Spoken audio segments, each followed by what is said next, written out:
After this, Jesus traveled around Galilee. He wanted to stay out of Judea where the Jewish leaders were plotting his death.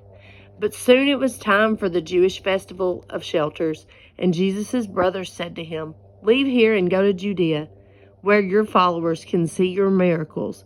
You can't become famous if you hide like this. If you can do such wonderful things, show yourself to the world." For even his brothers didn't believe in him.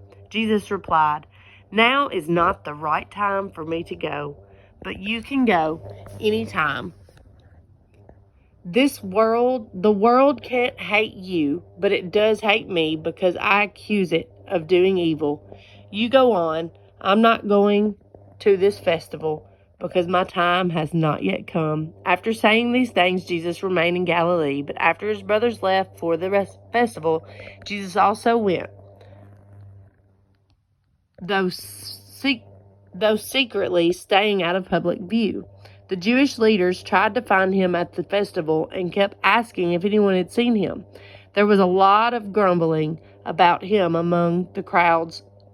Some argued, "He's a good man," but others said, "He's nothing but a fraud who deceives the people."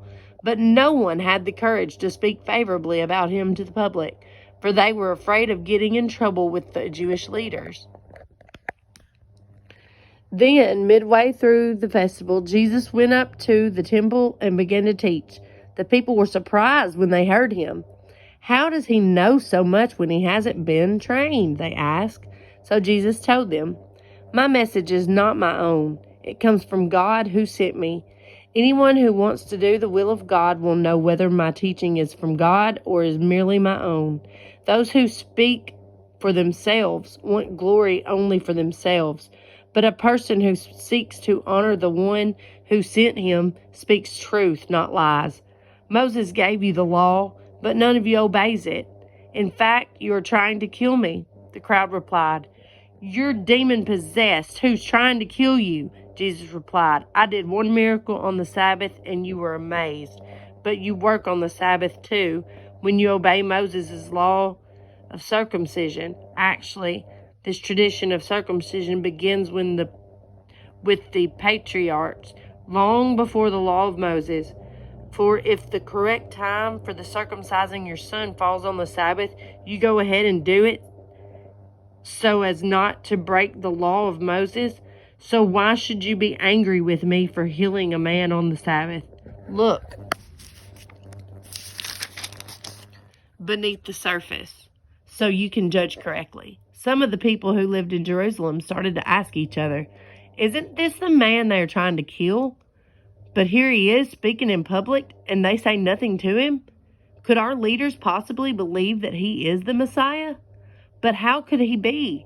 For we know where this man comes from. When the Messiah comes, he will simply appear. No one will know where he comes from." While Jesus was teaching in the temple, he called out, "Yes, you know me, and you know where I come from. But I'm not here on my own. The one who sent me is true, and you don't know him. But I know him because I come from him, and he sent me to you." Then the leaders tried to arrest him, but no one laid a hand on him because his time had not yet come. Psalms 108, 1-13. My heart is confident in you, O God. No wonder I can sing your praises with all my heart. Wake up, lyre and harp. I will wake the dawn with my song. I will thank you, Lord, among all the people. I will sing your praises among the nations. For your unfailing love is higher than the heavens. Your faithfulness reaches to the clouds. Be exalted, O God, above all the highest heavens. May your glory shine over all the earth. Now rescue your beloved people. Answer and save us by your power. God has promised this by his holiness. I will divide up Shechem with joy. I will measure out the valley of Sukkah. Gilead is mine, and Manasseh too. Ephraim and my helmet will produce my warriors, and Judah, my scepter, will produce my kings. But Moab, my wash basin, will become my servant, and I will wipe my feet on Edom and shout in triumph over Philistia.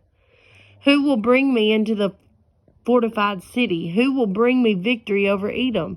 Have you rejected us, O God? Will you no longer march with our armies? Oh, please help us against our enemies, for all human help is useless. With God's help, we will do mighty things, for he will trample down our foes. Proverbs 15:4. Gentle words are a tree of life.